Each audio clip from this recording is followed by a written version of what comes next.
Welcome to Pindar Poetry. We hope you learned something new. You're starting the Windows Update Troubleshooter now, so open Settings, go to Update and Security, then Troubleshoot and select Windows Update. Once done, click Run the Troubleshooter and grant administrative permission if Windows asks. This lets it examine protected areas. Make sure you stay online. Some checks query Microsoft servers. The tool will scan for common issues like stuck services or corrupted update files, and it will either auto-fix or list items it can't resolve for the next steps. Let the troubleshooter run through its diagnostics. It checks Windows Update service status, bits, cryptographic services, and looks for corrupted files. Once it identifies problems, choose Apply this fix so Windows can repair settings or reset components automatically. If the tool prompts a restart, do that. Many fixes finalize only after reboot.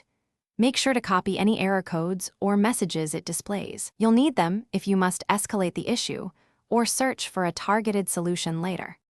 After the troubleshooter finishes, restart your PC even if it didn't insist. This ensures changes take effect.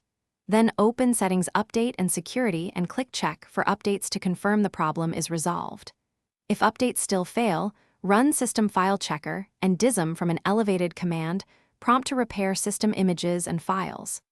As a troubleshooting tip, note any error codes the troubleshooter or Windows Update shows, and use them when searching Microsoft's Update Catalog or support articles for a Thanks for watching.